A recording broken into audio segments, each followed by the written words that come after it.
Hello, hello, and welcome to another podcast episode of Overpowering Emotions, where I talk all things big emotions, emotion regulation. Today, I am rehashing some of those key skills. I'm just continuing on looking at how we can strengthen resilience and apply it to something that we can all use right now, which is the upcoming holiday season. But you can use this even if you're listening a different time. It's not the holiday season. There's so much happening, though, around this time of year. Even though we think of the holidays as happy times, there's usually a lot of stress, right? So it's really easy to become feeling overwhelmed, stretched really thin, frustrated when things don't go as planned. Family dynamics can really feel amplified. We're stuck together for a couple of weeks. There's different personalities, there's unresolved conflicts, there's extended family, right? There's fights over screens, probably, right? Even just those minor disagreements can really turn into a bigger tension that creates more stress.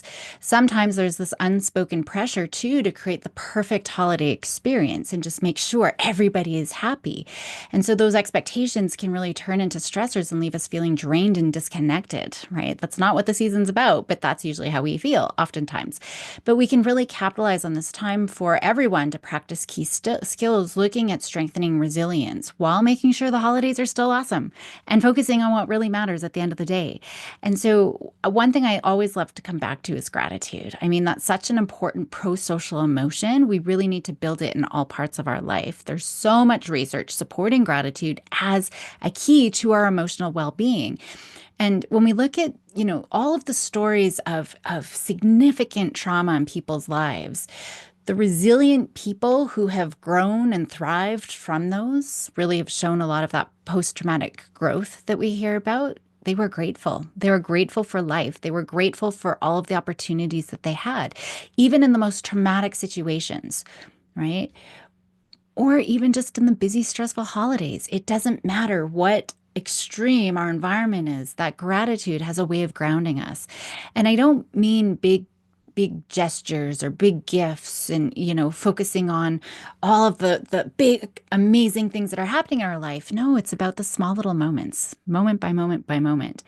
When we look at the research, right, it's not just about appreciating what we have. It's actually a way to shift our perspective to see challenges with compassion and understanding. And so with gratitude, our brain, we're able to reshift those challenges. Instead of a threat response, we're seeing the challenge response. How can I grow and develop from this? So really looking at how we practice gratitude during the holidays. A simple way is having a family gratitude journal or maybe a gratitude jar. Just every day, everyone takes a second to write down something that they're grateful for. Everyone in the family can do it because if you're sending your kids to their room to do it on their own, I mean, it's probably not going to happen. So just setting it up as a routine. But it could even be, just enjoying a warm cup of tea or hot chocolate together, just having a moment and talking about what was the thing that you were grateful in that day. And maybe in that moment, it is that tea, right? Or maybe it was a joke someone said at dinner that got you laughing, or it was a good dinner, or you didn't burn dinner, right? When my kids were little, we always did our gratitude right at bedtime. We had this chat. And so we would talk about one or two grateful things that we were, or one or two things that we were grateful for in the day. And we had a gratitude jar. So we put little gems in, and the girls actually loved it. So they would put more and more gems in. And so they would think of all the different things that they were grateful for. So now we do it at dinner time because we're not necessarily doing that bedtime routine, but it doesn't matter when you do it. Doing it every day can make all the difference in the world. It's just these little moments, right? When you're doing it consistently, we're planting those seeds. It's helping to build a pattern of appreciation and those pathways in the brain. So that gratitude is key. I've also talked a lot about mindfulness, and it goes hand in hand with gratitude because we have to be present in the here and now to have a chance to notice what we might be grateful for in the first place. And so trying to bring in that awareness is key. So maybe you have to think intentionally and proactively to remind yourself to pause and take a moment to be mindful throughout the day.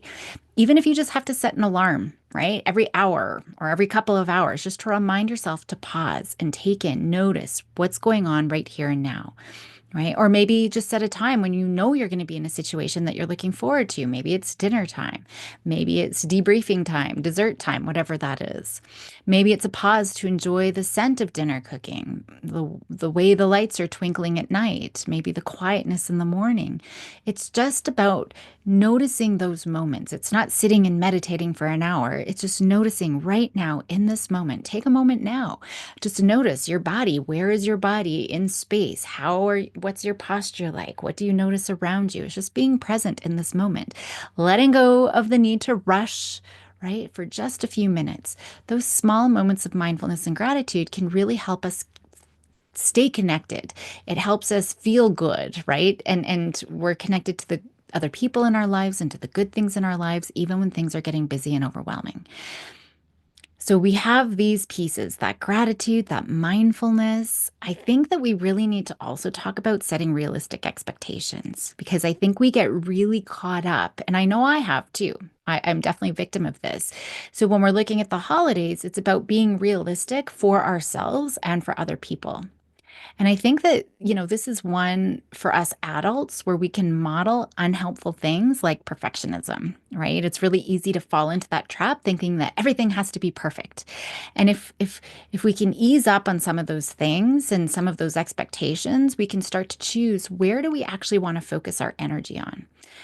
Finding the perfect gift can use up a lot of time and effort and energy, right? But by focusing on what's meaningful and the connections and hanging out with the kids, right? That's probably better time and effort spent. So rather than focusing on those gifts, focusing on one really meaningful thing. Or maybe things like shared experiences. For me, I know for my girls, I will buy a couple of things for them, but otherwise, the things that I'm buying the presents are usually things that we can do together as part of that shared experience. And this is really good modeling for our kids too, right? We can also model things around our social commitments, right? Don't say yes to every holiday party. Don't say yes to every gathering or baking for every gathering, right? Especially if you feel drained when you leave. You want to give yourself permission to opt out if you need that time to recharge, right? If it's just going to drain your battery. It's your holiday too. So you need to protect your energy. That's part of building resilience. And so is setting boundaries, right? If we're not setting limits and boundaries, and we're just going to get overwhelmed and we're not going to enjoy the moment and kids aren't going to be, won't have good role models in their life too.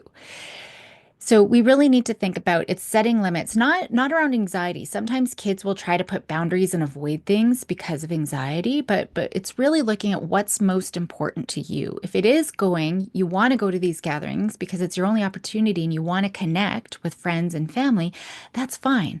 It's just why are you going? Thinking about that purpose and talking out loud. That's really important. Our kids need to hear all of that as well. The only other thing that I'm going to say too, I know I'm packing a lot in here, but I think it's really important to sort of think about these things in advance as we come into these last couple of weeks, but creating a new tradition, right? It doesn't mean you have to get rid of other traditions that you already have, but it's just focusing again on what is meaningful for you. If you don't already have a movie night, maybe it's a Christmas holiday movie night, maybe it's a family game night, maybe it's making sure you establish dinner once a week for all of your family where you try a new recipe. Think about starting a first time tradition. I've talked previously about the awesomeness of firsts, and our brain just loves that novelty. And, the first taste of ice cream, the first dip in the ocean when you go on holidays or whatever that is. So, thinking of your first time tradition. Right. And so maybe it's doing something new, picking a day. And on that day, every year, we're going to go do something new. We're going to go visit a new place. We're going to try a new activity. We're going to try a new restaurant, a new recipe, whatever that is. We're going to try something new, right? So these things help us get out of our comfort zone, trying new things that aren't predictable, right? And now we're going to create some new positive memories and things for us to look forward to. And that's the big piece. I mean, so having something to look forward to, but also stretching out of our comfort zone. That's what really this podcast is always about, right? Stretching out of where we know there's certainty and predictability. That's really important. And so we need to always look for new opportunities to try new things, to try hard things, to give kids important jobs. That's where resilience is going to be really built, right? Giving them room for autonomy, giving them space to explore without someone always overlooking their shoulder and over monitoring them and supervising them. So think about creating a really simple sort of resilience plan for the holidays where you actively create experiences that are going to help you and your family grow. So, like I said, I definitely recommend that daily gratitude ritual and think about those first time holiday traditions where you're picking something new. Okay. Making sure that you are setting boundaries. I would say screen time too. I think that that's really important. And especially every day, having time where people are spending away from their devices, an hour or two every single day where we're going to do something else and really focus on what's most meaningful and really plan for that. Just thinking about, keep working on the homework from last week. If you missed it, we can get kids to do this too, just creating a timeline or some sort of visual, looking at how far they've come, right? Looking about the challenges that they have faced this year and how they worked through it. Reflecting on that resilience timeline is going to help us see our growth, remind our brain we can handle it, right? This is really important for our kids, and then we can, start looking at our ability to face future challenges. So I'm just going to continue. I'll add on the gratitude and add on that first, new first tradition, but continue looking at those successes and those resilience pieces.